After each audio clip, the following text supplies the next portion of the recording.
소개받은 에제스 컨설팅 팀 대표 조영탁입니다.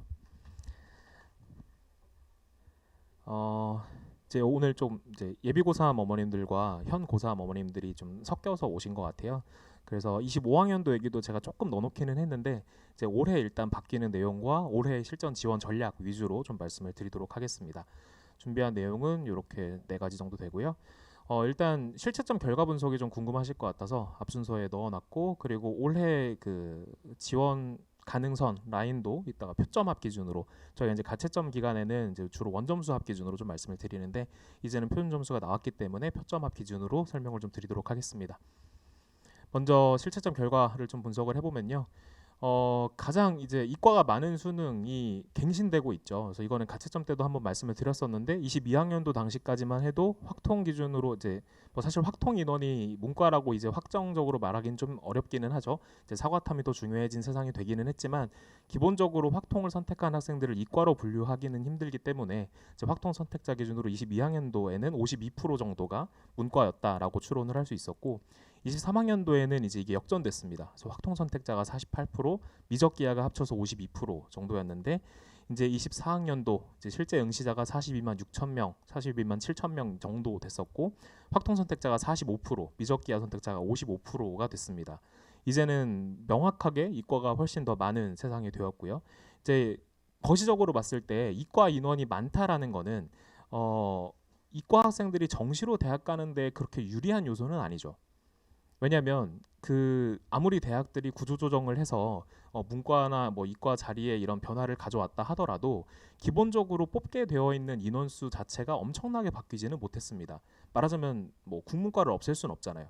이제 그런 건 불가능하기 때문에 기본적으로는 이과 인원들이 자리는 한정되어 있는 상태에서 이과 쪽으로 가려고 하는 학생들의 숫자 자체가, 분모 자체가 커졌다라는 측면에서는 이제 이과 학생들이 그렇게 뭐 대학 가는데 유리해진 것만은 아니다라고 보실 수 있는데, 다만 이제 여기서 소위 말하는 문과 침공이라는 현상 때문에 이제 문과에서 이과 학생들이 관심을 가질 만한 학과들, 뭐 주로 경영, 경제, 통계 뭐 이쪽이 되겠죠. 금융 관련 학과들라든지 이런 쪽이 이과 학생들의 자리로 조금 넘어오는 느낌을 받기 때문에 이제 문과 학생들이 좀 힘들다라는 인식이 생기는 것 같습니다. 그래서 전반적으로 45대 55의 이제 구성비를 보이는 상황이 되었습니다. 조금 더 디테일하게 이제 사과탐 응시 인원까지를 좀 살펴보면요. 이제 사회탐구를 한 개 과목 혹은 두 개 과목 선택한 인원이 총 개가 20만 명 조금 언더라서 전체 인원 대비 비중으로 따지면 46.5%, 그리고 이제 과학탐구를 선택한 친구들이 49.75%, 그러니까 약 반 정도가 과탐을 시험을 봤다는 거고요. 사탐 하나, 과탐 하나를 선택한 학생들도 있습니다. 그래서 사과탐 하나씩 선택한 인원들이 한 16,000명 정도 되는데 이제 이 친구들은 사실 문과라고 하기에도 애매하고 이과라고 보기에도 좀 애매하죠. 저 뒤에서 잠깐 제가 말씀드리겠지만 사탐 과탐으로 이제 선택을 해도 지원을 할 수 있는 학교들이 좀 이제 늘다 보니까 이제 이런 약간은 이제 문이과 중간 성향을 가진 친구들이 이런 선택을 해서 시험을 본 게 아닌가 싶습니다. 전체 비중에서는 한 4% 미만 정도 되고요. 그래서 압도적으로 과탐 선택자의 비중이 높은 게 현재의 그 수험생 구성이다라고 봐주시면 될 것 같습니다. 그래서 과목별로 조금 더 디테일하게 들어가 보면 등급 컷이 이제 원점수 기준으로 봤을 때는 이제 88점, 84점 이렇게 지금 추론이 되고 있고 2등급은 81점, 77점으로 추론이 되고 있죠. 그래서 굉장히 학생들이 좀 어렵게 느낀 시험이었다. 근데 사실 이 부분이 저희가 어느 정도 예측은 됐었던 게 국어 표점 분포, 그 다음에 표점이 아니라 꼭 학생들 이제 도수 분포를 좀 살펴보면 해마다 해를 걸러서 이렇게 좀 비슷하게 가는 형태가 생길 수밖에 없거든요. 그래서 저희가 지난 6월 모의 평가 설명회나 9월 모의 평가 설명회 때부터 22학년도랑 24학년도가 유사한 분포가 될 수밖에 없다라는 말씀을 계속 드렸었어요. 그래서 왜 그러냐면 학생들은 기본적으로 전년도의 구성을 가지고 올해 내가 공부를 얼만큼 해야 되는지를 가늠하는 경우들이 많거든요. 그래서 23학년도의 분포가 표준 점수 만점이 134밖에 안 나오고 등급 구분 점수로부터의 격차가 8점밖에 안 났던 이유는 23학년도 수능을 준비하는 친구들이 22학년도 수능의 저 분포를 보고 내가 국어를 열심히 해야겠다라는 생각이 들었기 때문입니다. 왜냐면 저걸 보면 내가 1등급에서부터 무려 플러스 18점이나 더 먹을 수 있는 게 있네라는 생각을 당연히 한다는 거죠. 그래서 그해 돌아오는 겨울방학에 공부를 열심히 해요, 수능 국어를. 그래서 지금 이제 현 고3 어머님들 계시잖아요. 현 고3 어머님들 지난 겨울방학에 생각해 보시면 애들이 국어 공부를 열심히 안 했을 거예요. 열심히 안 시키셨죠? 예, 끄덕끄덕 해주고 계신데 왜냐 이걸 보시면 딱 그렇잖아요. 내가 1등급만 맞으면 뭐 플러스 8점 정도는 수학에서 벌면 되지 굳이 국어를 100점 맞겠다고 덤빌 필요가 있겠어? 라는 생각을 하는 거예요. 당연히. 그래서 똑같은 시험 문제를 내도 분포가 저렇게 될 수밖에 없어요. 그런데 요번에는 어땠죠 또? 요번에는 이제 22랑 24를 비교를 해보면 거의 똑같은 분포가 돼버렸는데 왜 그러느냐? 이번에는 또 쉽게 낸다면서요, 그죠? 그럼 쉽게 낸다고 하면 학생들이 공부를 해요, 안 해요? 안 하죠. 그러니까 공부를 안 했는데 안 한 만큼 이제 쉬워졌다고 쳐도 사실은 쉬워졌는지 안 쉬워졌는지라는 거는 아무도 모르는 것 같아요. 이제 저는 평가원도 모른다고 생각하고 하나님도 모르신다고 생각해요. 왜냐하면 그게 객관적 난이도라는 게 세상에 존재할 수가 없기 때문이거든요. 그래서 저는 뭐 이건 제가 뭐 평가원을 비판하려고 하는 건 아니지만 그 출제를 하시는 선생님들은 학생들이 어떻게 느낄지에 대한 거를 전혀 알 수가 없어요. 왜냐면 학생 그런 거 있잖아요. 이제 잘 하시는 분들 입장에서는 이제 왜 고수에게는 세상이 놀이터고 뭐 하수에게는 세상이 전쟁터라고 하는데 이제 고수인 선생님들 입장에서는 문제를 어떻게 내놔도 쉬워 보이는 거예요. 그러니까 이 정도면 학교 공부 열심히 하면 잘 풀 수 있겠지라고 생각하고 이제 문제를 내는 건데 애들은 그렇지 않다는 거죠. 근데 게다가 쉽게 낸다라고 해놨다가 학생들이 느끼지는 그렇게 체감을 하지는 못했다 보니까 이렇게 점수 분포가 많이 벌어지게 되는 거죠. 그래서 이번에는 역사상 거의 최고점에 가까운 150이라는 표준 점수가 나왔고 1등과 9분 점수로부터의 폭이 17점 벌어지는 현상이 생긴 거죠. 그래서 어느 정도 예측됐던 상황이었고 저는 또 반복된 역사는 또 반복되는 것 같아요. 25학년도 국어의 그 분포는 이렇게 벌어지지는 않을 것으로 예상이 됩니다. 이제 두 가지가 다 공존하겠죠. 평가원에서는 더 쉽게 내야 되는구나라는 시그널로 받아들이셨을 수 있고요. 그죠? 학생들이 조금 더 공부에 대한 부담을 줄일 수 있게 해주려면 더 쉽게 내야겠구나라는 시그널이 됐을 거고 또 학생들 입장에서는 공부를 열심히 하겠죠. 그러면 돌아오는 24학년, 25학년도의 분포는 이쪽에 가까워질 확률이 높아지게 됐다. 그래서 이게 퐁당퐁당 계속 경련으로 반복되는 상황이 생길 수밖에 없을 것 같습니다. 그래서 이거는 그냥 25학년도에 대한 예측이었고요. 24학년도 수학 얘기를 좀 드려보면 확통으로 1등급 받은 친구들 진짜 대단한 친구들인데 확통 1등급 컷은 이제 원점수 기준으로 94점 정도 됐던 것 같고 미적은 81점, 기하는 88점으로 예상이 됩니다. 학생들이 이제 국어 시간에부터 멘붕이 이어져서 수학에도 영향을 좀 미친 것도 있지 않나 싶은데요. 일단 뭐 분포를 보면 133이 1등급 구분 점수인데 이제 148까지 수학에서도 상당한 변별력이 확보가 된 거고 올해처럼 시험이 나와주면 정시에서 학생들이 어떤 뭐 자기 자리에 대한 착각을 하기는 조금 힘들어요. 그러니까 이제 애들이 원점수 기준으로도 내가 점수를 잘 받아놓고 이러면 이제 내가 시험을 잘 본 거 아닌가라는 생각들을 많이 하는데 이번에는 또 그렇지는 않죠. 시험을 잘 봤다라고 생각하는 친구들이 별로 없는 해인 것 같아요. 그리고 또 변별력이 확실하게 확보가 돼버렸어요. 그래서 1등급을 받은 친구들 안에서도 몰려있지 않고 굉장히 분포가 좀 많이 벌어졌기 때문에 이제 학생들이 좀 자기 자리를 찾아가는 데에는 오히려 도움이 되지 않나 싶은 상황이고 이제 2등급까지 분포를 생각을 해보면 126점부터 이제 132점까지인데 2등급은 사실 원래 이제 1등급만큼 분포가 벌어지기는 쉽지가 않죠. 그래서 이번에도 이제 1등급 내에서의 변별력이 확실하게 확보가 되어 있는 상황이고 상위권 학생들 입장에서 조금 더 수학에서의 변별력이 많이 그 작용을 하고 있는 모습을 보이고 있습니다. 그다음에 영어 얘기를 좀 드리면요. 영어는 이제 한 5% 정도 예상이 됐었는데 실제로 4.71%가 됐고 1등급이 이제 지금까지 절대평가가 시행된 이후에 역대 최소 인원이죠. 최소 비율이고 이제 2등급은 18.17%, 3등급은 23.96%로 이제 전년보다 3등급 뭐 2등급 비율은 뭐 그렇게 줄지 않았습니다. 근데 1등급 비율이 좀 많이 줄은 해고요. 사실 영어 이 1등급 비율을 보면 도대체 왜 절대평가를 했느냐라는 얘기들이 나오죠. 이거는 이제 상대평가를 해도 충분히 나올 수 있는 1등급 비율이고 가장 이상적으로 생각되는 1등급 비율은 사실은 한 7%대인 것 같아요. 그러니까 상대평가 시절에 줄 수는 없었던 인원을 절대평가로 바꾸면서 좀 쉽게 애들이 받아갈 수 있게 해주고 그리고 영어를 좀 학생들이 그 절대평가 되고 나서부터 공부를 안 하기 시작했잖아요. 이제 학생들이 절대평가 이퀄 쉬운 시험이다라고 착각을 하게 되는데 이제 한국사가 굉장히 큰 역할을 했고 그러다 보니까 그 이후부터 공부는 좀 학생들이 덜 하는 상황에서 시험 문제가 조금만 어렵게 나와 버리면 이런 식으로 좀 모두가 다 불행해지는 결과가 나오고 있는 것 같습니다. 그래서 이제 영어가 1등급이 많은 해에는 어떤 일이 생기냐면 이제 여기 제가 간략하게 써놓기는 했지만 영어 1등급을 받은 학생들이 많고 적음은 전체적인 입시 환경에 대한 영향을 많이 미친다라는 말씀을 제가 좀 반복적으로 드리는데요. 영어 1등급이 굉장히 많으면 일단 수시에서 최저 학력 기준을 맞출 수 있는 가능성이 높아지죠. 예, 그걸 이제 끼워서 주로 영어랑 탐구를 끼워서 하니까 이제 최저 학력 기준을 맞출 확률이 높아지고 그 다음에 영어 1등급이라는 거는 이퀄 결국 감점이 없음이 되니까 영어 만점이랑 동등하게 생각하는 경우들도 생기고요. 그리고 게다가 요즘처럼 뭐 영어에 변표를 도입하는 학교까지 생기고 그 다음에 영어의 1등급에서 2등급, 2등급에서 3등급 내려갔을 때 감점 폭을 조금씩 키우는 양상인 경우에는 더더욱 영어 1등급 비중이 높을수록 그 해의 정시 입시는 조금 어려워진다라고 보시면 될 것 같아요. 올해는 그렇진 않죠. 그래서 지금 전반적으로 제가 말씀드린 내용들이 전부 다 이번 정시는 예상보다는 그렇게 어렵지는 않다. 그러니까 어렵다 쉽다라는 거는 사실 조금 주관적인 저희 컨설턴트들의 주관적인 얘기이기는 한데 어쨌든 학생들이 자기 위치를 조금 덜 착각하지 않고 잘 찾아갈 수 있는 환경이 주어졌다라는 말씀이고요. 그런 입장에서 이제 영어가 전체적인 환경에 좀 영향을 미친다라고 말씀드리고 싶습니다. 그래서 2019학년도 같은 경우에는 이제 지금이랑 제일 유사한 1등급 비율을 가지고 있었죠. 이제 이런 해에 이제 영어 반영비가 높은 학교들이 대규모 펑크가 났어요.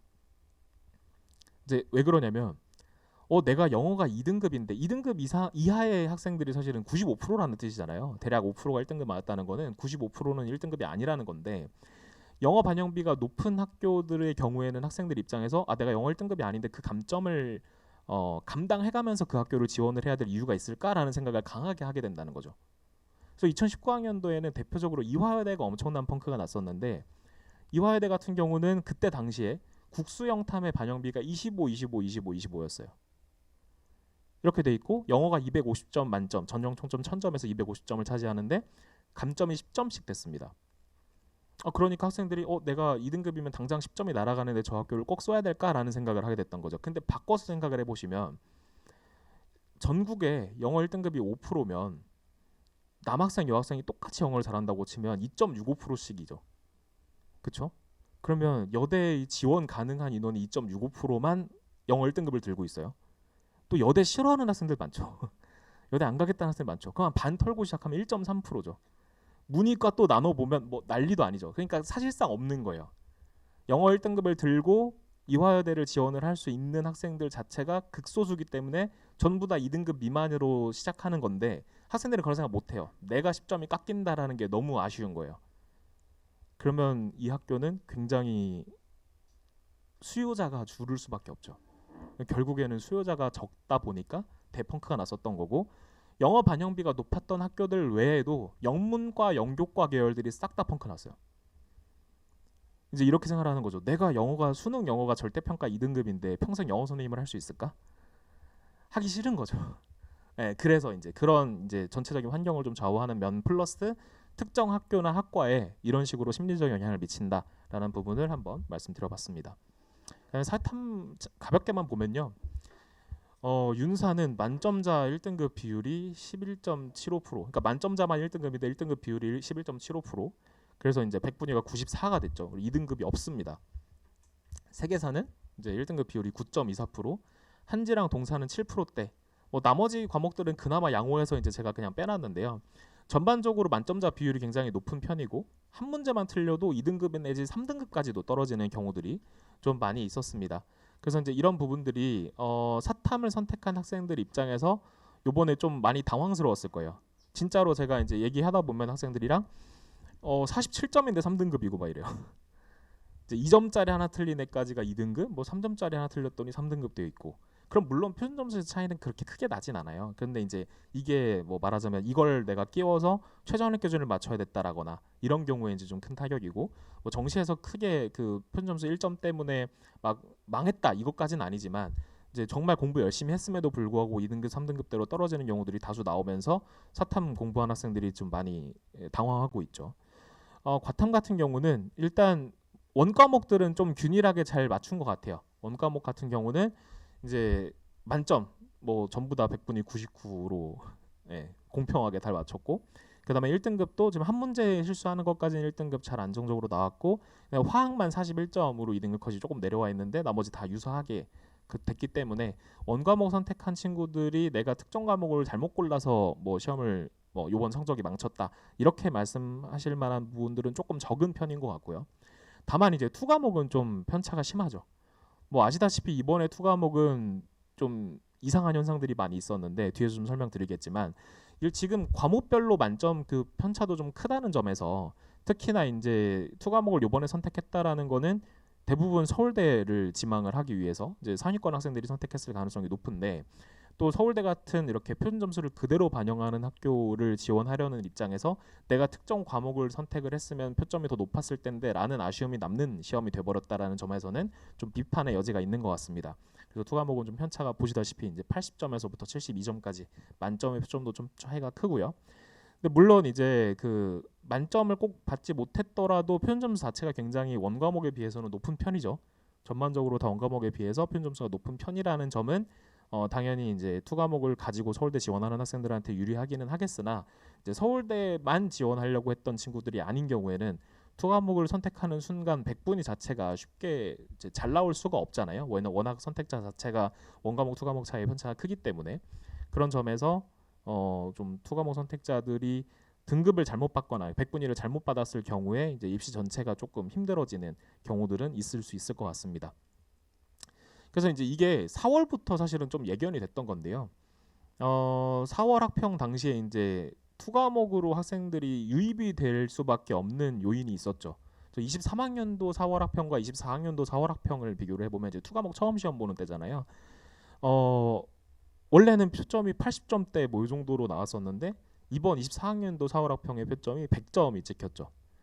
이게 그리고 이론상으로는 뭐 화투인가가 106점까지 나와야 돼요 원래. 계산해보면. 근데 이제 100점으로 표점 최고점을 묶어놨기 때문에 100점이 나온 거고, 물투 빼고는 전부 다 표점이 100점이 찍히다 보니까 학생들 입장에서 내가 투 과목을 해야 되는 거 아니야? 라는 생각을 할 수밖에 없게 됐죠. 네, 그래서 이제 여기서 좀 영업을 당한 것 같아요. 그래서 계속 줄어들던 투 과목 이제 선택자, 이제 응시자 인원수로만은 사실 영업당한 인원은 선택자 전체가 영업을 당한 거니까, 선택자 기준으로 봤을 때 23학년도 수능이 16,000명 언더였는데 24학년도 수능은 이제 선택자가 2만 명이 넘어가는 이제 영업을 좀 당했죠. 그래서 학생들이 조금 양극화된 학생들이 지금 투 과목에 들어와 있는 상황이 되어 있다. 이렇게 보시면 될 것 같고, 그러다 보니까 실제 수능에서도 이렇게 표준 점수가 굉장히 높게 나올 수밖에 없는 상황이 되었죠. 그래서 이 아래쯤을 보시면 원점수 15점이면 이제 5등급이 나와요. 그러니까 반을 뭐 그냥 찍으면 10점이잖아요. 그죠? 다 찍으면 50점 만점짜리 시험을 다 찍으면 10점쯤이라고 얘기를 할 수 있는데, 이제 다 찍어도 6등급 뭐 이렇게 나온다. 5등급 6등급이 나온다. 뭐 이런 시험이 되어 버렸고, 사실 다른 과목에서는 그럴 수 없죠. 지금 여기 보시면 이제 23점, 25점 반 정도는 맞아야 그래도 5등급 라인에 이제 걸려 있는데, 이제 투 과목 같은 경우는 찍은 점수랑 5등급이 거의 뭐 유사한 상황이다. 이렇게 되는 이유가 이제 이 과목에 응시한 학생들이 이제 상위권에 좀 몰려 있는 친구들 많이 있고, 그 다음에 어떤 과목을 선택하는지 크게 많이 좌우되지 않는 친구들이 이제 또 중하위권에도 좀 다수 있는 그런 이제 양극화된 현상을 보일 수 있는, 알 수 있는데, 이제 그게 이제 4월 학평부터의 시작으로 학생들이 영업을 당한 결과가 아닌가라는 생각이 듭니다. 네, 그래서 이제 뭐 사실 이 장표도 좀 궁금해하셨을 것 같은데, 물론 학교마다 반영비가 좀 다르고, 그 우리 학생들이 요즘은 그런 말 하잖아요. OMR 카드를 내는 순간 내가 쓸 수 있는 학교랑 못 쓰는 학교가 결정이 돼서 나오거든요. 그러니까 학교마다 반영비가 너무 제각각이다 보니까, 그래서 이렇게 일률적으로 국수탐탐 표점 합으로 뭔가 말씀드리기가 좀 조심스럽기는 한데, 대략적인 라인을 좀 잡아보자면 이제 의대를 상향 지원 가능할 수 있는 최소 점수가 국수탐탐 표점 합으로 411점 정도로 예상이 되고요. 치대권까지 써볼 수 있는 점수가 407점일 것 같고, 그 다음에 이제 연고대 안정권 400점쯤 되는 것 같습니다. 그리고 이제 연고대를 지원할 수 있고 성한을 안정적으로 잡아놓을 수 있다가 395점 정도일 것 같습니다. 그래서 이제 요게 이제 저희가 가채점 때 이제 원점수 기준으로 말씀드렸던 것의 이제 실채점 표준점수 버전이고요. 그 다음에 문과 같은 경우는 서울대 지원 가능 최소 점수 403점.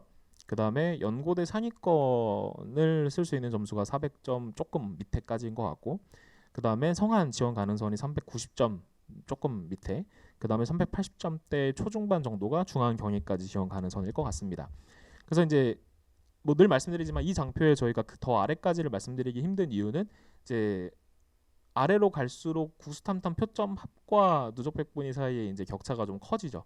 학생들이 이제 뭐 탐구 한 과목을 덜 보는 학교를 본다거나 뭐 이런 식으로 좀 다변화되기 때문에 이제 이런 트렌드는 이제 영어 절대 평가가 시작되면서부터 벌어진 일이었거든요. 그 전에는 영어까지 끼워서 전체 반영비 100%를 맞춰야 되다 보니까 대부분의 학교가 영어를 아무리 안 봐도 15%는 봤었고요. 뭐 20%까지도 많이 봤었어요. 그래서 연고대 같은 경우가 옛날에는 집 가까운 데 가는 학교였거든요. 연고대식 점수가 거의 똑같이 나왔어요. 반영비도 거의 비슷했고 연대식 환산 점수랑 고대식 환산 점수를 계산을 해보면 거의 끝자리까지 똑같이 나오는 게 이제 2017학년도 이전의 상황이었는데, 이 영어가 절대평가화되면서 어떤 학교는 영어를 반영비 안에 계속 넣어놨고요. 말하자면 전형 총점 1000점에서 100점부터 출발해서 10%를 넣어놓고 95, 뭐 90 이렇게 깎는 학교들도 나왔고, 그게 아니라 가감점으로, 그러니까 1000점 밖에 빼놓은 다음에 뭐 1등급이면 감점 없음, 2등급이면 마이너스 1점 뭐 이런 식으로 빼기도 하고, 이러면서 그 20% 내지 15% 정도를 자기가 원하는 데에다 갖다 붙였기 때문에 어떤 학교는 수학 반영비가 굉장히 늘어나고 어떤 학교는 탐구 반영비가 굉장히 늘어나고 이런 식으로 다 바뀌어 버렸어요. 그래서 옛날에는 나중에 원서 전략을 짜면서 이런 학교가 있었네, 뭐 이런 걸 써봐야 될까 말아야 될까 이런 생각을 했다면, 지금은 OMR 카드 마지막 교시를 딱 내는 순간에 이 학생 성적으로는 여기는 쓸 수 있고 여기는 아예 건드리지도 못하고 이런 성적이 아예 결정이 돼버리는 상황입니다. 그래서 이제 저희가 표점 합으로 완벽하게 어느 정도까지 가실 수 있겠다를 말씀드리긴 좀 힘들지만 대략적인 가이드로 삼으실 수 있을 것 같아서 준비해봤습니다. 이제 24학년도 정시 변화 사항을 좀 체크를 해보면요. 일단 서울대가 뭐 첨단융합학부가 신설이 되어 있고 과탐 투과목 필수가 폐지되면서 이제 지금 상위권 학생들의 입시 준비에서의 약간 중요한 변화 중에 하나죠. 이제 투과목을 옛날에는 필수적으로 보아야만 서울대에 지원을 할 수 있었다 보니까 최근 몇 년간 서울대의 입결 자체가 좀 많이 내려왔었던 모습이었는데, 이제 투과목 필수는 폐지가 됐기 때문에 최상위과 몇 개 빼고는 투가 아니어도 서울대를 지원을 해보는 거는 가능해진 상황이고, 그만큼 수요자들이 더 보충이 되어서 서울대의 이제 끝선 입결은 조금 더 방어를 할 수 있는 여지가 생기지 않았나라는 생각이 들고요.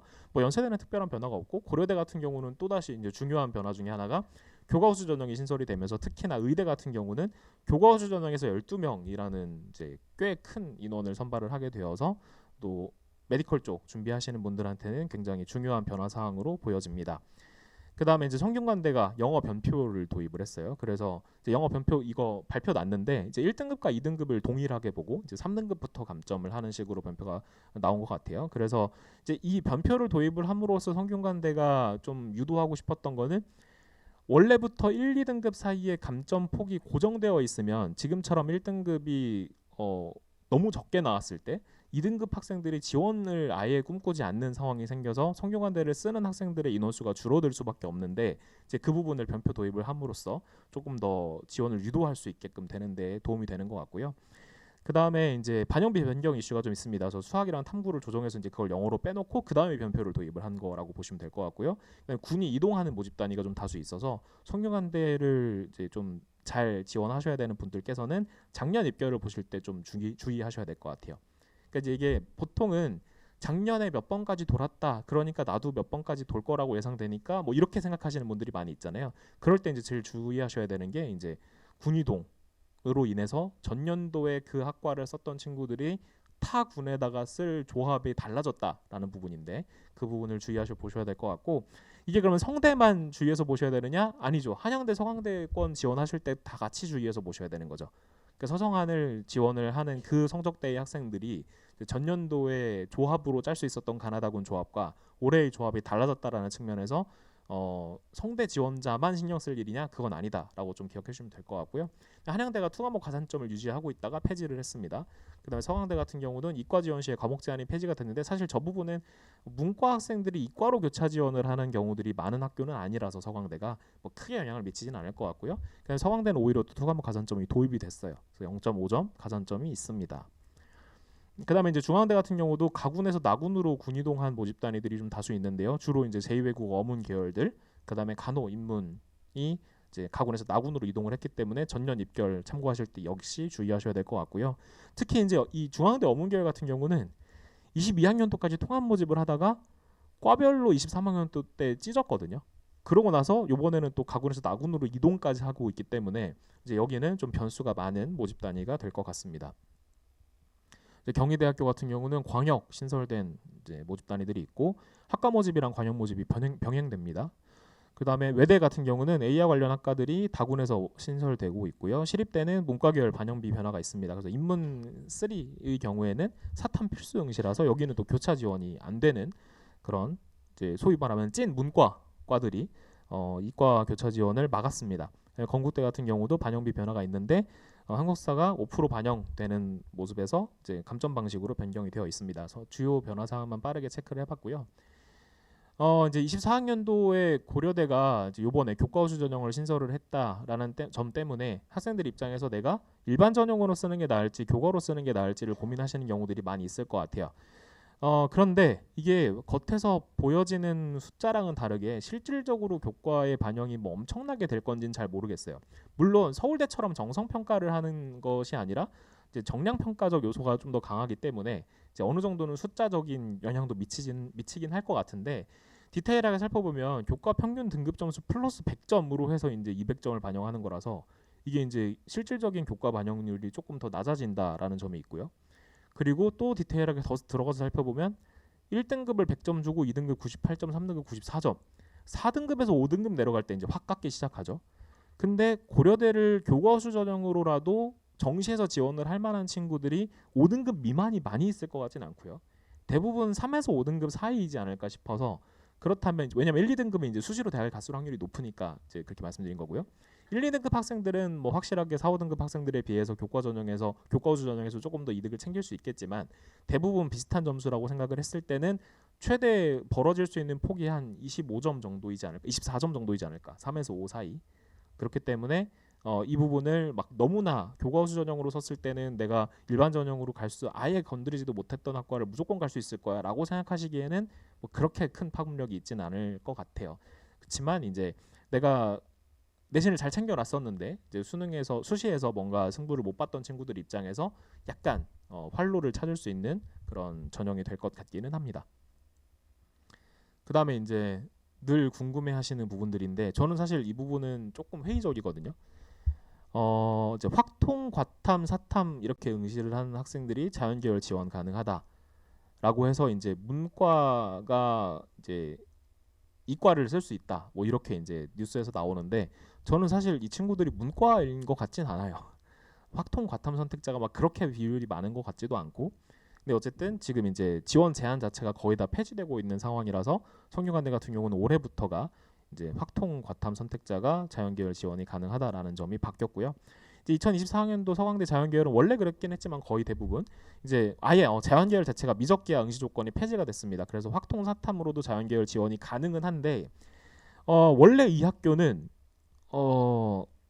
구조적으로 저게 좀 불가능한 학교예요. 그래서 대부분의 문과 모집 단위도 이과 학생들이 많이들 지원을 해서 뭐 비공식 통계인 것 같기는 한데 한 70% 정도가 이과 인원이다라는 말이 있을 정도로 원래가 이과가 문과로 넘어오기가 편한 학교라서 지원 제한을 폐지해줬다고 해서 문과 학생들이 이과 쪽으로 지원을 해서 붙는 것이 그렇게 쉽지는 않을 겁니다. 그렇지만 어쨌든 전반적으로 이제는 내가 어떤 과목을 공부했다라는 것 때문에 문이과를 지원 자체를 못하게 되는 거는 거의 다 사라졌다라고 봐주시면 될 것 같고요. 이제 25학년도도 조금 그냥 가볍게 체크를 좀 해보면 전반적으로 지원 제한이 다 폐지가 되죠. 다만 이제 묘한 표현들이 있어요. 여기 보시면 성균관대 과탐에 가산점을 부여할 수도 있다. 한양대 과탐 난이도를 고려해서 가산점을 줄 수도 있다. 이화여대만 이제 확실하게 과탐 6% 가산. 이건 이제 하지 말라는 거죠. 과탐을 6% 가산하겠다는 거는 모지 말라는 건데. 자, 그러니까 이런 식으로 학교들이 조금씩 가산점을 줄 수도 있고 안 줄 수도 있어요라는 표현을 쓰면서 이제 사과탐의 표준 점수 차이가 얼만큼 나는지 뭐 이런 것들에 대한 대비책을 좀 마련해 두고 있는 모습이에요. 근데 이렇게 되는 이유는 사실 이 학교들이 뭐 이상하거나 비겁한 게 아니라 제가 봤을 때는 교육부의 지침에 따르는 것 같거든요. 그러니까 교육부에서 문이과의 그 약간 제한을 폐지하는 쪽으로 계속 이제 얘기를 하면서도 또 동시에 문과 학생들 자리를 너무 이과가 침공을 하니까 그건 또 좀 보호해줘라라는 약간은 상반돼 보이는 오더를 한 적이 있어요. 뉴스에 보시면 이제 문과 보호 대책을 마련하라라는 이제 오더가 있었다 이런 뉴스가 나왔었는데 이제 그러다 보니까 앞으로 어떻게 될지를 모르겠으니까 일단 지원 제한은 폐지해놓고 과탐 선택자한테 이제 이 차이가 클 경우에 가산점을 줘야 되나 말아야 되나를 고민을 하는 이런 상황이 되는 거죠.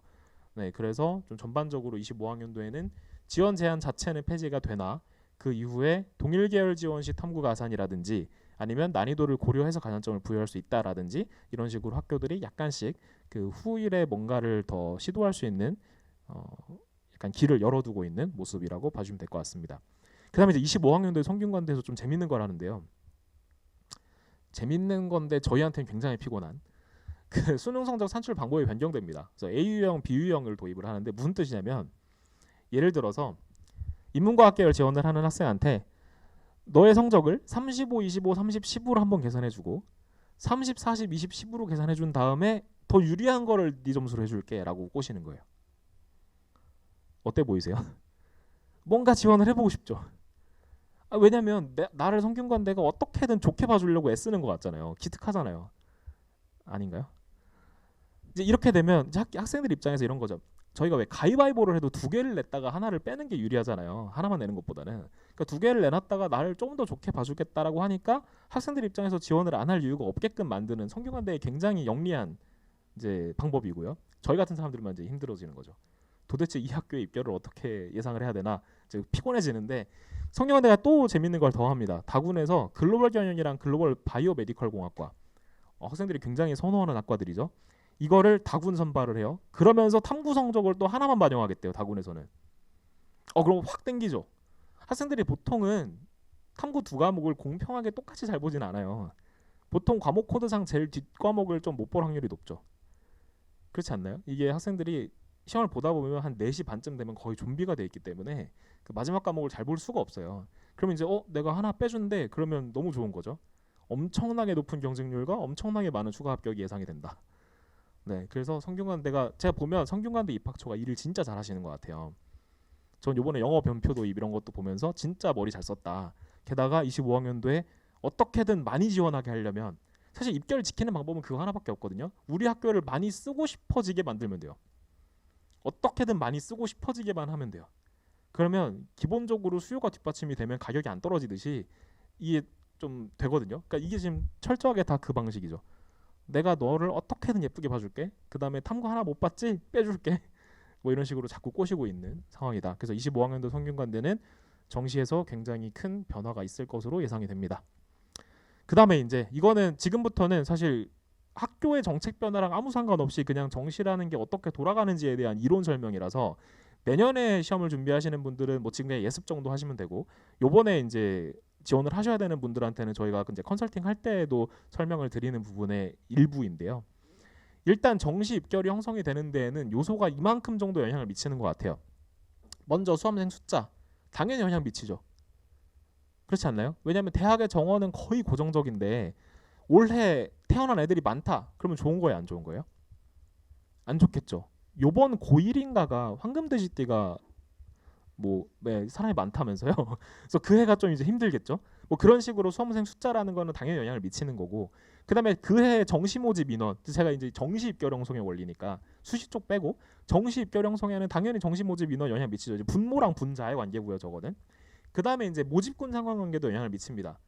내가 지원할 수 있는 성적대의 학교들이 하필이면 같은 군에 몰려 있다, 뭐 이런 것들 당연히 환경적으로 영향을 미치는 부분들이겠죠. 근데 환경적 요소는 사실은 따지고 보면 저희가 바꿀 수 없어요.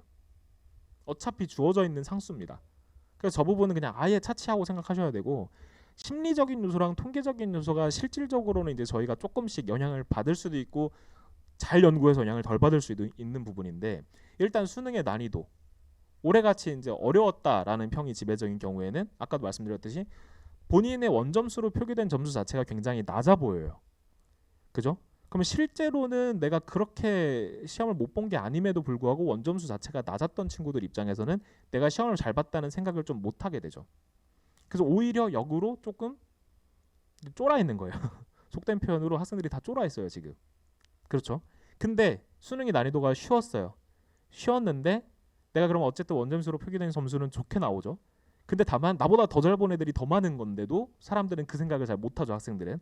그런 해에는 자기 점수를 과대평가하게 되고 오히려 상향 지원을 해서 대부분 학과들이 폭발이 납니다. 그러니까 이런 식으로 수능의 난이도가 심리적인 영향을 미치는 거고요. 그 다음에 당연히 그 해마다 학생들의 지원 성향도 영향을 미치죠. 요즘 같은 지원 성향은 어떤 거예요? 무조건 의대 간다. 그죠? 나는 몇 수를 해서라도 메디컬 가겠다. 이런 학생들 대다수고 공대는 무조건 컴퓨터공학과 가겠다. 뭐 이런 그 지원 성향들이 있잖아요. 몇 년 전 메디컬 그 계열들이 그 의전원 체제, 치전원 체제가 있던 시절에는 생명공학과가 그렇게 인기가 많았어요. 지금이랑 생각해 보시면 좀 잘 와닿지 않으시죠? 2015년 이때만 해도 거기 가서 치전원 가고 의전원 가겠다라는 생각으로 생명공학과, 생명과학과 계열들이 아예 그 학과들 이름을 프리 메디컬 스쿨이라고 불렀었어요. 여기 와서 메디컬 너 다 가라. 이런 식으로 모집을 할 정도로 화학과 쪽 이런 쪽 약대 간다 뭐 이런 거 그런 정도로 이제 학생들의 그때 맞는 지원 성향이 이제 심리적 영향을 많이 미치죠. 인기학과 쏠림 뭐 이거 당연히 이제 이 둘은 비슷한 거고 그 다음에 또 영향을 미치는 게 사설 기관에서의 예측 컷이에요. 자 사설 기관의 예측 컷이라는 게 사실 많이들 보고 계실 거 아니에요 지금 그쵸? 안 보시나요? 네, 뭐 보고 계시죠? 저 어디 회사라고는 말 안 하겠지만 모두가 한 번씩 사보는 11만 9천 원짜리 장난감이 있잖아요. 이 시기에 제일 잘 팔리는 장난감. 그걸 보고 계시면 그 사설 기관의 예측 컷이 변동을 어떻게 하느냐에 따라서 학생들이 굉장히 많이 휘둘리죠. 그 이게 한 군데만 있는 게 또 아니잖아요. 뭐 그 뭐 엑셀 파일로 파시는 데도 있고 프로그램으로 파시는 데도 있고 많잖아요. 그럼 이제 그 예측 컷들이 어떻게 설정이 되어 있냐에 따라서 학생들이 심리적으로 굉장히 많이 휘둘립니다. 그 다음에 이제 요즘처럼 반수가 대유행을 하는 반수 안 하는 사람이 없죠. 요즘은 군수라는 말도 있는 거 아세요? 군대 반수. 그래서 군대 가서도 요즘은 그 생활관에서 괴롭히고 이러지 않는데요. 너 왜 공부 안 하니 이렇게 하는데요. 수능 공부 안 해? 뭐 이렇게. 아무튼 저 반수에 대한 고려 당연히 이런 거 전부 다 학생들이 그때 심리 게임에 영향을 미칠 것 같고 그 다음에 이제 통계 요소도 영향을 많이 미치죠. 저는 사실 이 누적 백분위 추정이라는 게 제일 문제라고 생각을 하는데 자 이거는 제가 이제 뒤에서 좀 더 디테일하게 말씀드리겠지만 이제 이 중에서 사실은 우리한테 제일 비합리적인 정보가 제공될 가능성이 높은 요소가 저 세 가지인 것 같아요. 사설기관의 예측 컷 이거를 미리 설정을 해놨다라는 점 때문에 학생들이 어떻게 영향을 받느냐. 그 다음에 누적 백분위를 평가원에서 공개해주지 않기 때문에 사설기관들이 추정한 그 값을 우리가 믿을 수밖에 없다. 어느 쪽을 믿을 건지를 이제 우리가 선택하는 정도의 자유도밖에 없는 거죠. 그 다음에 얼만큼 인원이 수시로 빠졌는지를 우리가 알 수 없다. 이거야말로 진짜 이건 평가원도 모르는 것 같아요. 왜냐면 다 끝나봐야 아는 거잖아요. 12월 29일쯤 돼봐야 아는 거고 그나마도 인원수로는 알 수 있지만 그 성적대까지 안에서 몇 명이 빠졌는지는 진짜 모르는 거죠. 그래서 이 세 가지 때문에 사실 1등부터 45만 등까지 줄 서 있다가 대학을 가는 게 아닌 우리의 이 시스템에서 우리가 알고 있는 그 학과의 서열대로 입결이 형성되지 않는 게 이 세 가지 때문이죠. 자, 그래서 이제 그럼 어떻게 우리는 이걸 좀 극복을 해야 되느냐? 일단 누백이 이거잖아요. 이게 이제 평가원에 공식적으로 올라와 있는 수능 성적표 예시인데요. 홍길동 씨. 그 이제 뭐 이 친구의 누적 백분위를 저희가 추론을 해보자면 제일 그냥 비슷해 보이는 거로 제가 한번 가정적으로 가져와 봤는데 우리가 교육청 모의고사를 보시면 이런 표를 보신 적 있죠. 국어랑 수학 얘가 국어가 백분위 93 수학이 95니까 국어 수학만으로 했을 땐 대충 94쯤 나올 것 같잖아요. 말하자면 그 다음에 이제 탐구를 좀 못 봤죠. 그랬더니 수학 탐구를 하니까 좀 낮게 나오고 뭐 이런 게 이제 소위 말하는 이 기준으로 우리 학생을 1등부터 쭉 줄 세웠을 때 몇 등에 서 있겠느냐를 따진 표죠. 근데 문제는 이거를 평가원이 알고는 있지만 안 알려줘요. 그렇기 때문에 이거에 대한 추정치를 우리가 믿을 수밖에 없고 이 추정치가 잘못 계산되면 나의 실제 위치를 잘못 파악한 상태에서 배팅을 하게 되는 거죠. 그래서 이 부분이 이제 우리가 극복해야 될 요소인데 자 근데 이제 이거를 하다 보면 문제가 뭐냐면 누적 백분위로 내가 어느 위치에 서 있는지를 아무리 따져봤자 사실은 내가 가고 싶은 그 과에 몇 등인지가 더 중요하다는 게 문제예요. 그리고 기본적으로 입시는요. 이거죠. 제가 이거 이제 너무 몇 년 된 비유라서 재미가 없을 수 있는데 요즘 또 부동산이 시장이 안 좋아서 서울 아파트 다 비싸잖아요. 그죠? 근데 이 비싸다라는 게 호가가 비싼 거예요. 그죠? 실거래가랑 호가가 구분이 되는 거는 이제 어머님들께서 너무 잘 아시잖아요. 근데 이 똑같은 현상이 입시에서도 벌어져요. 대부분의 학생들이 다 가고 싶어하는 서울대 컴퓨터공학과 점수 굉장히 높게 배치돼 있습니다. 근데 이게 호가예요. 그죠? 실거래가가 이 호가랑 똑같이 맞으리라는 법은 없어요. 그리고 기본적으로 똑같은 게 또 뭐냐? 사고 싶어하는 사람들이 많은 데는 높아지고 가고 싶어하는 사람들이 많은 데는 높아져요. 이게 서울의 아파트가 아니라 저기 뭐 지방에 있다, 섬에 있다, 혼자. 그러면 같은 그 아파트가 거기 가서 서 있다고 하면 학생들이 수요가 안 될 거 아니에요. 이런 식으로 본질적인 그 가치랑 그 뭐라고 해야 되지? 상관없이 어쨌든 기본적으로 수요가 뒷받침이 되면 점수가 올라가는 게 공통 요소라는 거죠. 근데 차이점은 하나 있어요. 아파트는 안 팔면 돼요. 그 버티고 계신 분들 많이 계시죠? 아, 저만 그런가요? 네, 전 버티고 있거든요. 네, 안 팔면 됩니다. 근데 이건 어때요? 30명 뽑기로 했으면 30명이 30등째가 마음에 안 들어도 뽑아줘야 되죠. 그래서 저는 이 입결을 저희가 이제 예측을 할 때 제일 중요하게 생각하는 게 그 모집 단위에 지원을 하는 사람의 인원수와 등수거든요. 그러니까 아까 누적백분이라는 게 내 점수가 몇 등에 서 있을 거다라는 거에 대한 추정치였다면 그건 1등부터 45만 등까지 사이에서의 내 추정치고요. 조금 더 디테일하게는 그 점수를 들고서도 여기에 줄을 안 서 있으면 땡이라는 거예요. 그렇죠? 이과에 줄을 섰는데 내가 우연히 운 좋게 30등 안에 들기만 하면 내 점수가 몇 점인지를 보고서 뽑아주는 건 아니다라는 점이고요. 그래서 선호도대로 형성이 안 되는 거죠. 물론 제가 지금 스포를 좀 많이 했지만 자, 우리는 대부분 이런 경우에 직면할 겁니다. 왜냐, 우리가 점수가 남아서 갈 수 있는 학교는 가고 싶지 않아지실 거예요. 되게 희한한 게 나를 안 뽑아줄 학교를 가고 싶어지거든요. 그래서 대부분의 경우에 89점을 들고 이 학교를 지원하는 형태의 상황에 직면하실 가능성이 높아요. 자, 어디 쓰시겠어요?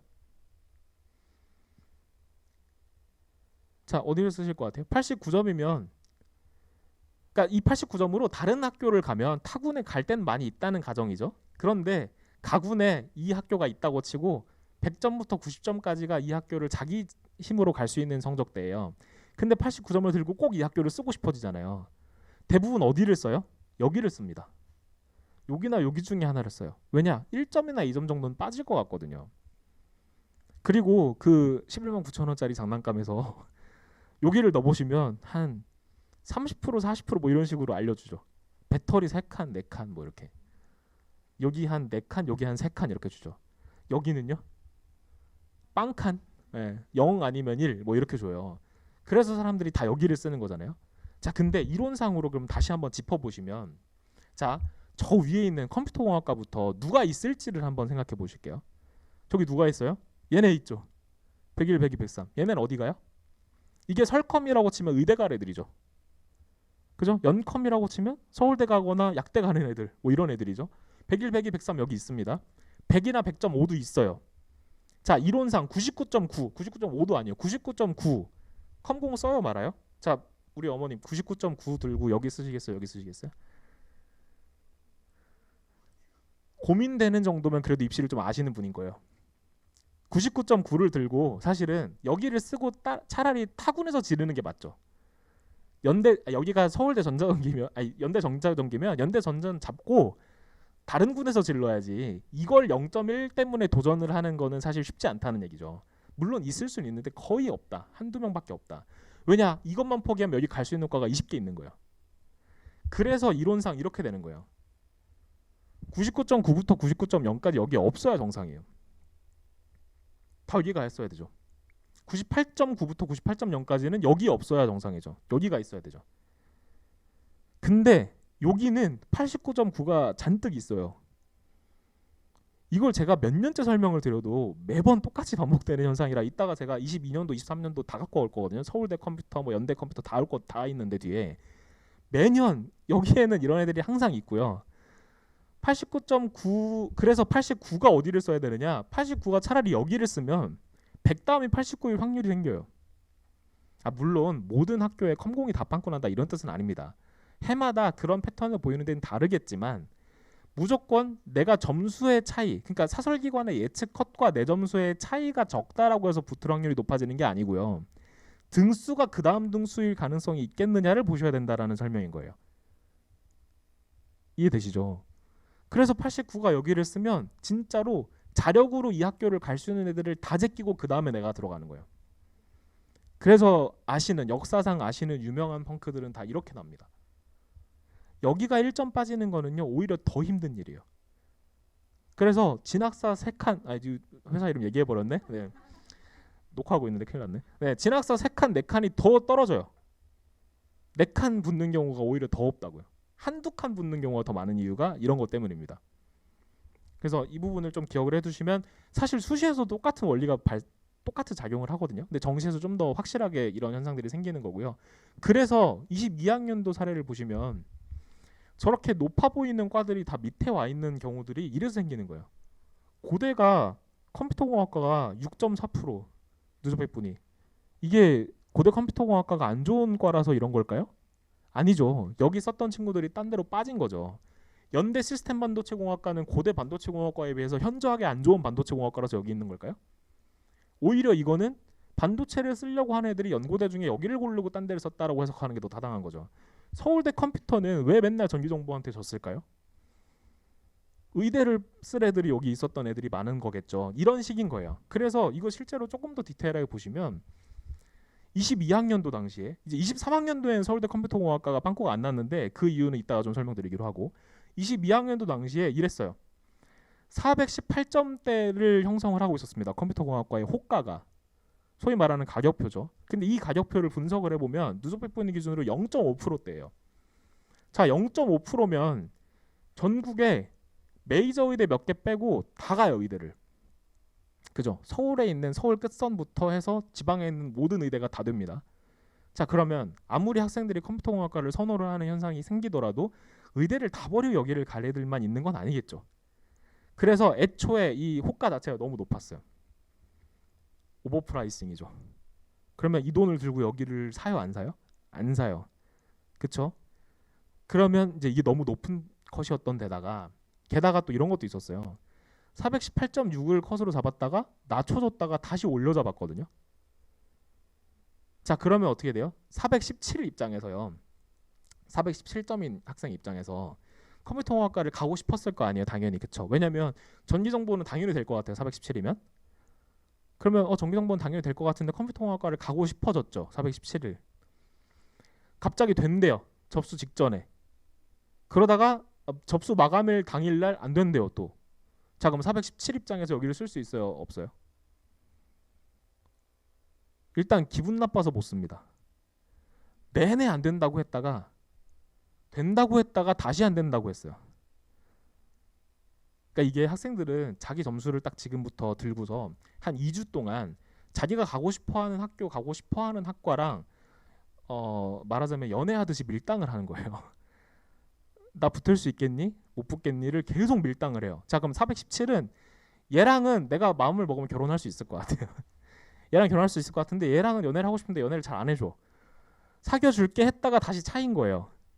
비유하자면. 그럼 417 여기 다시 못 쓰죠. 그래서 이게 최악의 경우에 이렇게 되면요. 417부터 서울대학교에 자력으로 갈 수 있는 학교 점수까지가 다 비게 됩니다. 다 자기 자리 찾아가 버리고요. 그래서 실제로 22학년도 추합권 성적을 보면 417.3까지 최초 합격. 이거는 이제 예측 컷대로 나온 게 맞죠. 근데 저 예측 컷이 사실은 최종 컷이 417.2라고 사설기관에서 예측을 했던 거기 때문에 결과적으로 엄청 틀린 거죠. 최초합이 417.3이었고 417점대 지원자가 한 명도 없어요. 없을 수밖에 없어요. 얘네 다 어디 갔어요? 전기정보 간 거예요. 415, 414, 13, 13, 10 이 408.9까지 조합했어요. 자, 그럼 여기서 417부터 408점 사이에 이렇게 듬성듬성밖에 없을 수밖에 없는 이유가 뭐냐? 이 점수대가 설컴이 제일 윗 학교잖아요. 거의 다 자기 자리를 찾아갈 수 있었던 서울대에 자리 있는 애들이었던 거예요. 다 빠진 거죠. 전기 정보는 어때요? 417이 이렇게 많죠. 아까 제가 417점이 컴퓨터 가고 싶었지만 안 된다 하니까 어디로 가냐? 다 전기 정보로 가 있는 거죠. 407만 지금 하나 둘 셋 넷 다섯 한 10명 되죠, 거의. 6.8 6.8 여기는 416도 불합격했어요. 이런 현상이 생기는 게 아까 말씀드렸던 정시 입결에서는 항상 내가 갈 수 있는 학교는 가기 싫어지고요. 가고 싶어하는 학교는 나보다 점수가 항상 조금씩 높기 때문에 그 심리가 어떻게 작용했는지의 결과물인 거예요. 근데 다만 23학년도에는 서울대 컴공이 높이 있죠. 저 높이. 왜 그럴까요? 이게 뭐 22학년도에 빵꾸 났으니까 23학년도에는 안 났어요. 이렇게 설명할 일은 아니에요. 왜냐하면 설컴은 21, 20 다 저랬거든요. 원래. 23학년도에 서울대가 이렇게 입결을 지킬 수 있었던 이유는 처음으로 생기부 평가가 반영됐기 때문입니다. 이게 이제 점수만 높으면 된다 이게 아니라 작년에 생기부 평가를 정성 평가를 해서 도입한다고 처음 시도했잖아요. 그러다 보니까 수시 원서 쓸 때 컴퓨터공학 쪽으로 원서를 써봤던 친구들은 다수 있죠.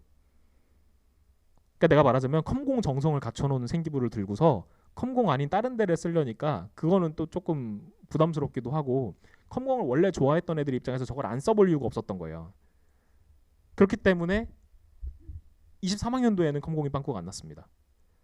근데 서울대가 전반적으로 입결이 하락을 하긴 했었죠, 작년에. 근데 그건 왜 그러냐? 아까 제가 뭐라고 말씀드렸냐면 입결을 방어하려면 무조건 이 학교를 쓰고 싶어지게 만들어야 된다고 말씀드렸는데 작년 서울대는 그런 측면에서 최악이었어요. 일단 투과목 제한이 남아있었던 마지막 해였고요. 작년이. 게다가 생기부까지 본대요. 그럼 애들 입장에서 장애물이 두 개가 생겼죠. 투도 봐야 되고 생기부도 잘 챙겨놨어야만 서울대를 쓸 수 있구나. 그러면 기본적으로 수요가 무너질 수밖에 없죠. 작년에 응시자가 실제 투과목 응시자가 13,166명이었고 1등급을 하나라도 갖고 있는 1등급 인원을 딱 더해보면 딱 600명이었거든요. 그럼 아무리 서울대가 알표점을 봐주는 데라고 하더라도 1등급 언저리 혹은 2등급 초반까지는 들고 있어야 여기를 쓸 거 아니에요. 그리고 투투하는 애들이 뭐 몇 명이나 있었겠어요. 하나 할 텐데. 그러면 이 600명까지 감안하고 수시 이탈까지 또 생각을 해보면 애초에 투과목을 강제하는 이 학교에 지원을 할 수 있는 인원 자체가 부족했던 해였던 겁니다. 근데 그 중에서 인기 있는 학과, 정성교수 잘 갖춘 학과들은 잘 성적을 유지한 거고요. 그게 아닌 학과들이 굉장히 많이 빠졌던 해였죠. 근데 사실 이 부분에는 심리적인 요소가 너무 많이 영향을 미쳐요. 이제 올해 그래서 처음으로 투과목 필수 응시가 폐지가 됐기 때문에 이제 어디까지 지킬 수 있을지가 이번에 이제 서울대 입시에서의 주요 포인트일 것 같고요. 연세대 컴퓨터과학과 이제 아까 보여드렸던 장표에서 그럼 이제 서울대 컴공만 그러냐? 아니에요. 연대 컴퓨터도 여기 있거든요. 23학년도에. 그래서 연대 컴퓨터가 어떻게 된 상황이었는지를 조금 더 디테일하게 아까처럼 좀 보여드리면 23학년도에 712점대를 컴퓨터과학과 예상 컷으로 계속 유지하고 있었습니다. 사설기관에서. 근데 이 712점이면 이게 한 1.5%거든요. 상위. 물론 연대 컴퓨터과학과가 1.5%라는 게 뭐 이상한 건 아니죠. 이상한 건 아니지만 이 정도 성적이면 약대 지원이나 합격이 좀 가능해요. 경우에 따라서는 뭐 약대를 최초합할 수도 있어요. 자, 그러면 이 학교가 좋은 학교인 건 맞지만 약대 다 버리고 갈 만한 학교는 또 아닐 수도 있죠. 게다가 이 711점이면 그때 당시에 예상 컷 기준으로 자연계열에서 시스템 반도체 공학과만 빼고 다 합격할 수 있었어요. 그러니까 굳이 711을 들고 컴퓨터과학과에다가 계란으로 바위치기를 할 필요가 없는 상황이었다는 거예요. 게다가 밑에 이런 데도 받치고 있죠. 88명짜리. 어우, 엄청 많이 뽑잖아요. 전기전자공학과가 711점 언저리에서 왔다 갔다 하고 있었어요. 그러면 이렇게 높은, 특히 아까랑 똑같은 패턴이 또 한 번 더 나왔죠. 하락했다가 다시 상승했어요. 그럼 711점 여기 써야 못 써요? 기분 나빠서 못 씁니다. 그래서 실제 분포를 보면 컴퓨터과학과 이제 최초합하는 애들은 뭐 서울대 컴퓨터도 붙고 치대도 추합하고 뭐 난리도 아니죠. 여기 보시면 얘는 심지어 의대도 추합했고 약대 추합 뭐 이러고 있죠. 그 다음에 이제 아래쪽 보시면 711점대 없죠. 26번에 713, 30번에 710이에요. 5명 날아가는데 3점이 한 번에 빠졌죠. 여기도 2점 빠졌죠. 쫙쫙 빠져갖고 여기가 거의 끝선이었거든요. 693점대까지가 거의 끝선이었는데 점수가 한 번에 확 무너지는 구간이 여기서부터 나오기 시작했어요. 그러니까 이게 제가 이제 이론적으로 설명을 드려보는 게 물론 사후적인 해석이기는 하죠. 저희가 이걸 뭐 모든 학과에 대해서 다 잡을 수 있다는 말씀을 드리는 건 아니지만 내가 관심을 가지고 있는 그 학과에서 이런 패턴이 나타났을 때 학생들이 심리적으로 어디로 이동할 수 있는 가능성이 있는지를 따져보시면 정시 원서를 쓰실 때는 굉장히 많은 유리함을 가져가실 수 있겠죠. 그리고 전기전자 보시면 711 많습니다. 710 저기 보시면 28번부터 42번까지의 711.98부터 711.26까지 있는 거죠. 촘촘하다는 뜻이죠. 0.72점 사이에 15명이 서 있다. 굉장히 촘촘하죠. 쟤네가 다 아까 어디서 온 애들이에요? 컴공 쓰려고 했다가 일로 온 애들이겠죠. 그래서 되게 비슷한 패턴으로 똑같은 현상이 생기는 게 상위권 학과에서, 특히 상위권 학과에서 매년 발생하더라 라는 점을 기억을 해주시면 도움이 되실 것 같아요. 그래서 이제 이거를 조금 쉽게 다시 분석을 해보면 일반화해보자면 이렇다는 거예요. 일단 그 학교에 예측 컷으로 매겨져 있는 그 값이 공정한지를 좀 보셔야 돼요.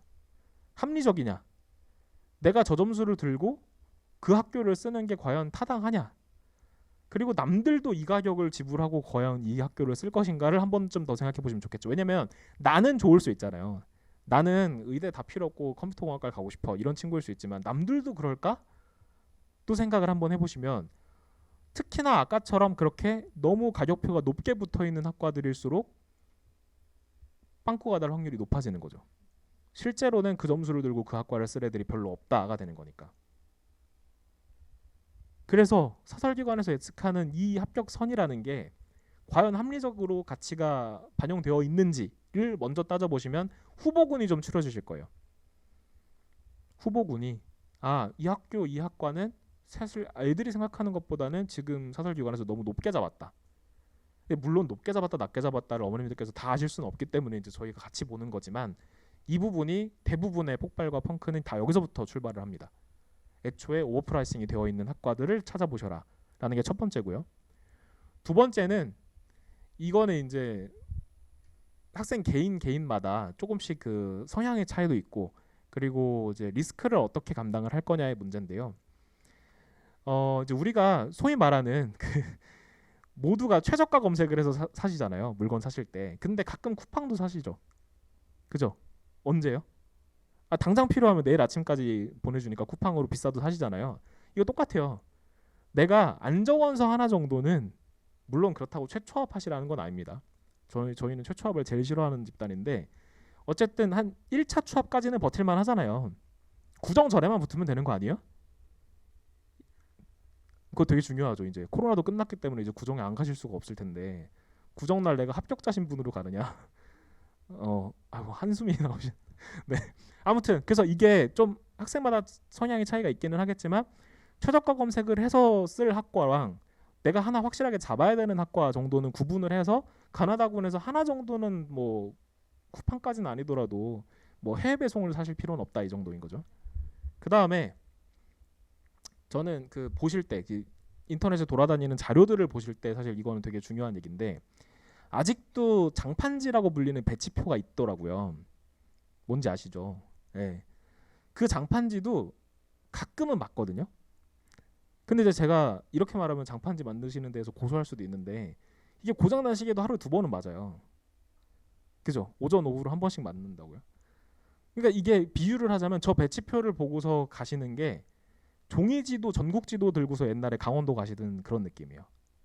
도착은 할 수 있습니다. 언젠가는. 그죠? 물어 가면 어떻게 도착은 할 수도 있어요. 근데 이제 내년에 도착할 수도 있다는 게 문제죠, 저게. 모의 지원 같은 거 많이들 사서 쓰시잖아요. 그럼 모의 지원을 쓰시는 거를 저희가 비유를 하기를 길 찾아가는 거에 비유를 해보면 티맵이라고 비유를 할 수 있을 것 같아요. 자, 그러면 저희 같이, 그러니까 아니면 이제 우리 어머님들께서 따로 연구를 하시는 거, 모의 지원을 역으로 이용해서 연구를 하시는 게 저는 이쪽에 해당하는 것 같거든요. 전국에 운전자가 1000명이 있고요. A라는 곳에서 B라는 곳까지 가는데 길이 두 개가 있는데 팀맵 상자가 999명이고 팀맵에서 A를 추천하면 우리는 B로 가야 됩니다. 그럼 나만 먼저 도착할 수 있겠죠. 그래서 이걸 믿으시지 마시고요. 이걸 보고 사람들이 어떻게 움직일지를 보셔야 돼요. 얘가 된다고 하면 기뻐하고 얘가 안 된다고 하면 슬퍼하실 게 아니라고요.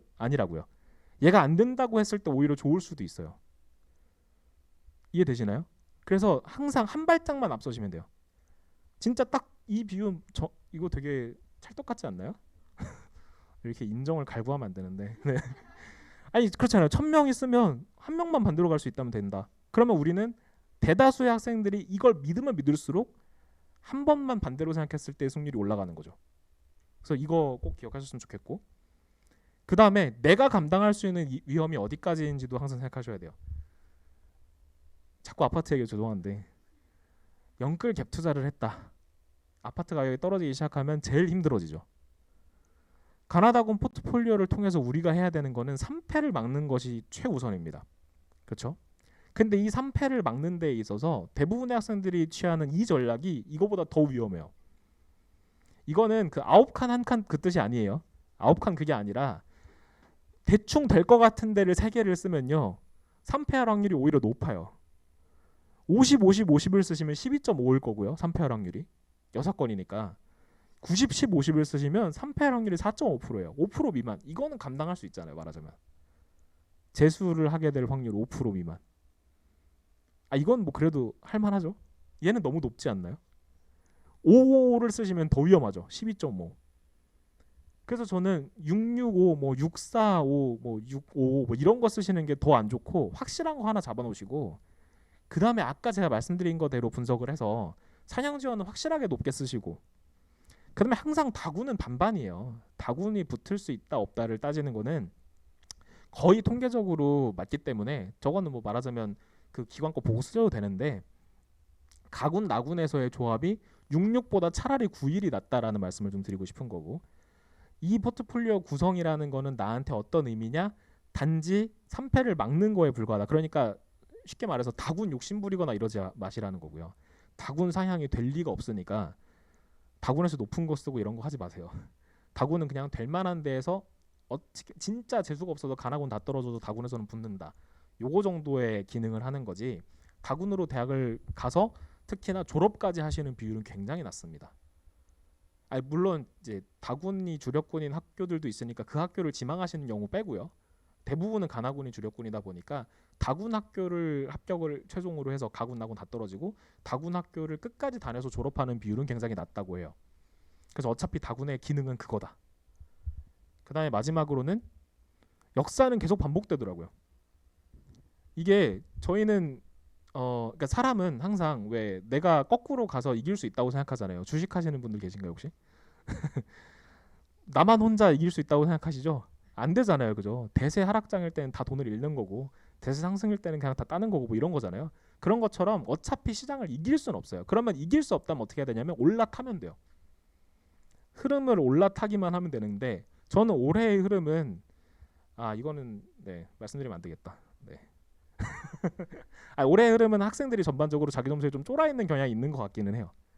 네, 전반적으로 조금 이제 워낙 시험이 어려웠었고 그러다 보니까 자기가 시험을 잘 봤음에도 불구하고 그만큼 잘 봤다고 생각을 못하는 경우들이 좀 많지 않나 싶은 생각이 들고요.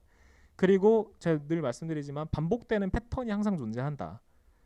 그게 그렇다고 해서 맨날 컴공이 빵꾸 난다라는 뜻은 아니지만 상위권 과 중에서 유독 소외되어 있는 과가 저 패턴대로 내 눈에 발견이 되면 거기를 써보시는 게 의미가 있다는 거죠. 그래서 이렇게 일반화해서 좀 지원 전략을 말씀드려봤고요. 이거는 부끄러운데 저 예측 적중 리스트인데 네 그냥 빨리빨리 지나가겠습니다. 부끄러우니까. 그래서 메디컬까지도 이 정도 있었고 이제 혹시 이제 여기 현역 고3 어머님들 계실까봐 컨설팅 진행하는데 간단히만 드리면 저희가 이제 인원이 점점 늘어서 저희 팀원이 21명입니다.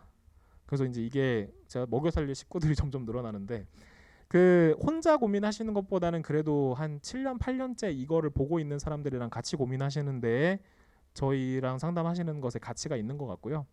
그 다음에 이제 저희가 요번에 처음으로 도입을 하는 게 AI 모델 활용까지 도입을 했습니다. 이건 뭐냐면 AI 하니까 요즘 핫해 보이는 핫해서 따라한 건 아니고요. 결국은 저희가 늘 반복하는 게 사람들의 심리 게임에 대한 영향을 많이 생각을 하게 되는데, 이게 심리 게임이 없는 상태에서의 예측도 대조군으로 꼭 필요하겠다라는 생각이 들더라고요. 그래서 이번부터 저희가 AI 모델까지 활용을 해서 이 모두가 알고 있는 저 정보들을 학생들이 어떻게 해석해서 움직일지에 대한 부분 예측까지도 도입을 했습니다. 그리고 저희는 이제 어디라고 말씀 안 드리겠다고 했지만 아까 얘기했지만 대형 예측 기관이 잘못된 예측을 할수록 저희가 정확도가 높아집니다. 그래서 지금 기도하고 있고요. 네. 그래서 이제 저희가 요 입시캐스트라는 사이트를 통해서 저희가 그 AI로 예측하는 부분까지도 함께 협업을 하고 있어서 혹시 관심 있으신 분들은 이제 검색 한번 부탁드리고요. 저희 이제 예약은 지금 이미 사실 수능 다음 날부터 받기 시작을 해서 지금은 대기 예약 상태이시기는 한데, 혹시 아직 상담 필요하신데 예약 못하신 분들은 이제 링크를 통해서 예약을 해주시면 저희가 이제 수시 합격자 발표가 나고 나면 이제 정시를 쓰시려고 하셨는데 수시 붙어서 못 쓰시는 분들이 취소분이 좀 나오긴 할 거예요. 그래서 그때 순서대로 연락을 드리고 있고, 이번 상담은 12월 22일부터 1월 2일까지만 하고요. 파이널 콜이 1월 3일부터 1월 6일까지 기간 동안에 이루어집니다. 그래서 이번에 역대 가장 긴 파이널 콜 기간인 것 같고, 그래서 좀 최대한 좀 자세하게 해드릴 수 있도록 하려고 노력하고 있습니다.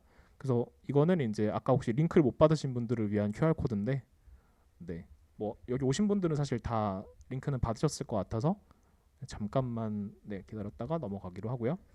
그 다음에 이제 저희한테 이제 질문 많이 들어오시는 부분이라서 좀 말씀을 드리면, 저희가 컨설턴트를 지정을 해드리진 못해요. 근데 이거는 왜 그러냐면 저희 이제 내부적으로 그 연구를 하다 보면 그 해에 그 성적대를 제일 많이 보게 되는 사람이 있어요. 그래서 뭐 말하자면 뭐 어떤 해에는 의대를 뭐 대부분 의대 같은 경우는 저희가 거의 지정해서 저희 선생님이 의대생 출신이신 분이 하시는데, 그러니까 그런 내가 제일 자신 있고 제일 많은 데이터를 본 성적대가 어디다를 결정해놓고 저희가 상담사를 배정을 하기 때문에 미리 내가 어떤 분을 알고 왔는데 지정해 주세요는 저희가 진짜 죄송한데 못 해드리고요. 그래서 이제 해당 성적대의 전문성을 저희는 최고의 판단 기준으로 삼습니다. 그 다음에 이제 저희가 파이널 콜 전까지 이제 또 좀 궁금하신 게 많이 있으실 것 같아서 저희가 게시판 통해서 질의응답을 제공을 해드릴 건데, 사실은 이 부분에 뭐 대단한 질문을 많이 하시는 게 필요하지는 않을 것 같아요. 왜냐하면 저희가 상담 당시에 그 말씀을 다 드리거든요. 그러니까 그 예측치와 나중에 10일 뒤 정도의 변화에 대한 부분까지도 미리 다 얘기를 드릴 거고, 저는 가치 판단의 영역인 것 같아요. 어머님들께서 해주셔야 되는 부분은 상담 후에 저희가 파이널 콜 드리기 전까지 말하자면 나중에 전화가 왔을 때 학교를 바꾸는 선택을 할 거냐, 학과를 바꾸는 선택을 할 거냐라든지, 아니면 내가 말하자면 내가 원하는 그 학교가 안 된다라는 연락을 받았을 때 어떻게 뭐 차라리 요번에 한 번 더 하는 걸 각오하고라도 상향 지원을 해볼 것인지, 아니면 어떻게든 되는 데를 추천을 받을 것인지 등등에 대해서 내가 어떤 방향으로 움직일지에 대한 가치 판단을 해두시는 기간이 더 중요한 것 같고, 사실은 마지막 최종 순간에 파이널 콜 때 저희가 이제 말하자면 상담 드리는 부분을 믿고 쓰실 수 있도록 하는데 이제 저희는 최선을 다할 거고요. 그래서 컨설팅 혹시 필요하신 분들은 지금이라도 대기 예약해 주시면 저희가 순서대로 연락을 드리겠습니다. 그래서 정말 마지막으로 하나만 좀 말씀드리면, 입시는 점수가 아니라 등수로 하는 거다. 이거 꼭 기억해 주셨으면 좋겠고요. 그다음에 경쟁률에 좀 연연하지 않으셨으면 좋겠어요. 저희가 이거를 22학년도랑 23학년도에 마감 직전 경쟁률 발표 이후의 지원자 비율을 저희가 만든 건 아니고 어디서 가져왔는데, 마감 직전 경쟁률을 보시고 그 다음에 쓰신 비율이 70%래요. 연대는. 그러니까 어차피 그 저희가 알 수 있는 정보는 마감 직전에 알려주는 그 경쟁률이잖아요. 그거 보고 쓰는 사람이 70%면 그 앞에 거 보고서 전전긍긍하는 게 무슨 의미가 있을까요? 23학년도에도 64%. 굉장히 많죠. 그러니까 이게 거의 대부분이 마지막 2시간 안에 쓰기 때문에 그 전까지 경쟁률을 분석을 한다는 게 말이 안 됩니다. 오히려 거꾸로 가는 게 나을 지경이죠. 마감 직전 경쟁률이 제일 높은 데가 심리적으로 학생들이 제일 못 쓸 확률이 높다. 이게 나은 거지. 마감 직전 경쟁률 여기가 제일 낮은데 거기 쓸까요? 그러면 거기가 제일 터져 있어요. 그래서 제발 경쟁률은, 첫날 경쟁률을 저희가 주시하자고 말씀드린 이유는 첫날 쓴 애들은 진짜 백입니다. 얘네는 그냥 자신 있게 던진 거죠. 거기 무조건 붙는 애들. 그래서 여기가 너무 많다. 그러면 이제 조금 이 학생들이 혹시 다른 군에다가 원서 잘못 써갖고 눌러 앉으면 내가 망하는데? 라는 생각은 할 수 있지만 전체적으로 경쟁률 자체가 줄 수 있는 정보가 굉장히 제한적이고요. 어차피 직전 것까지 보고 그 다음에 절반 이상이 쓴다. 네, 그래서 이 부분 좀 기억하셨으면 좋겠고, 마지막, 내가 쓰기 편하고 쓰고 싶어하는 과는 남들도 쓰기 편하고 쓰고 싶어합니다. 무슨 얘기냐면 그 이제 막판쯤 되면 질문 많이 들어오시는 게 이런 거예요. 국수영탐 중에 나는 국어를 잘 못 봤는데 국어 빼주는 학교 쓰면 안 될까요? 뭐 이런 거 하세요. 이거 맞는 말씀이긴 하거든요. 당연히 그렇게 하고 싶으실 텐데 말하자면 이런 거예요. 보통 이런 거 질문하시는 분들이 국어 4등급, 뭐 수학 2등급, 영어 2등급, 그래서 국어를 빼고 싶다, 이런 이제 질문을 많이 하시는데 422보다 911이 더 유리합니다. 그쵸? 극단적으로 국어만 못 보내 있을 수 있잖아요. 811, 911 있을 수 있잖아요. 이런 식으로 이 유불리라는 거는 상대적 유불리랑 절대적 유불리가 다른 거예요. 나한테는 4이니까 4를 빼주는 게 절대적으로 유리하죠. 국어를 빼주면. 근데 나보다 더 잘 본, 그렇게 했을 때 더 잘 본 애들은 상대적으로 더 있을 수 있다는 거예요. 그래서 거꾸로 생각하셔야 돼요. 남들이 쓰기 어렵고 쓰기 싫은 데를 먼저 보셔야 돼요. 쓰기 어렵고 쓰기 싫은데 거기서 펑크가 날 수 있는 거지, 내가 쓰기 편하고 쓰고 싶은 데는 남들도 다 똑같이 생각합니다. 그래서 한마디로 한 줄 요약하자면, 요즘 그 애들이 하는 한 줄 요약, 무조건 어떻게 하시라는 거예요? 남들이 생각하는 거 한 번만 반대로 생각해 보시라는 거예요. 근데 이것도 두 번 반대로 생각하시면 안 됩니다. 두 번 반대로 하면 역의 역선택을 해서 결국 오답이고요. 한 발짝만 앞서는 쪽으로 생각을 하시면 이번 정시든 아니면 이제 오늘 예비고사 어머니들께서는 다음 수시를 쓰실 때나 다음 정시를 쓰실 때 언제든지 딱 한 번만 남들이 생각하는 거랑 반대로 생각을 하셔서 결정을 하시면 실제 점수보다 훨씬 더 좋은 결과를 얻으실 수 있을 거라고 생각합니다. 그래서 오늘 준비한 내용 여기까지고요. 오늘 비도 오고 하는데 너무 참석해 주셔서 감사드리고, 상담 이제 필요하신 현역 고3 분들은 또 상담 때 좋은 내용을 준비해서 뵙도록 하겠습니다. 오늘 들어주셔서 감사합니다.